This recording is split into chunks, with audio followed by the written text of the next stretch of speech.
നമുക്കിന്ന് എളുപ്പത്തിൽ ഒരു കോവയ്ക്ക ഫ്രൈ ഒന്ന് ഉണ്ടാക്കി നോക്കാം.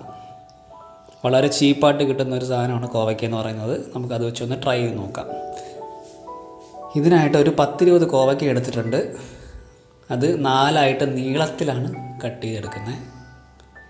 റൗണ്ടായിട്ട് വേണമെങ്കിലും കട്ട് ചെയ്യാം, പക്ഷെ ഞങ്ങൾ അത് പരീക്ഷിച്ച് നോക്കിയപ്പോൾ കുറച്ചുകൂടെ ബെറ്ററായിട്ട് തോന്നിയത് നീളത്തിൽ കട്ട് ചെയ്തെടുത്തപ്പോഴാണ്.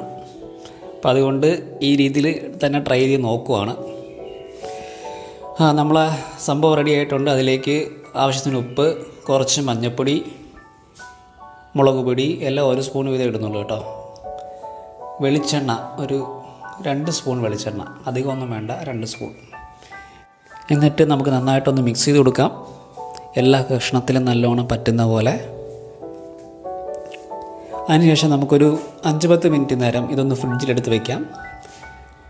നമ്മൾ ഒന്ന് 10 മിനിറ്റ് ചില്ല് ചെയ്തിട്ട് എടുത്ത് ഫ്രൈ ചെയ്യുമ്പോൾ ഒരു പ്രത്യേക ടേസ്റ്റായിട്ട് തോന്നി. അതുകൊണ്ടാണ് നമ്മളിങ്ങനെ ചെയ്യുന്നത്.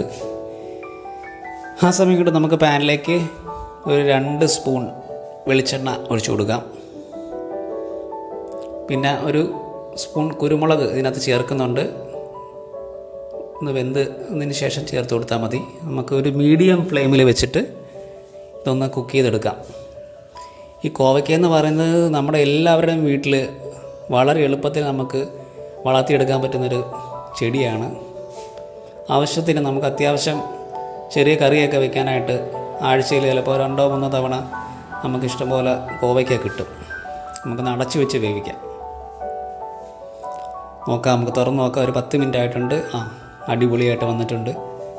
ഈ ഒരു പരുവത്തിൽ നമ്മൾ ഫ്രൈ എടുത്താൽ മതിയാവും. ഷാലോ ഫ്രൈ ആണ്. സിമ്പിളായിട്ട് നമുക്ക് 5-10 മിനിറ്റ് കൊണ്ട് തയ്യാറാക്കി എടുക്കാൻ പറ്റുന്നൊരു ഡിഷാണിത്. എല്ലാവരും ഒന്ന് ട്രൈ ചെയ്ത് നോക്കുക.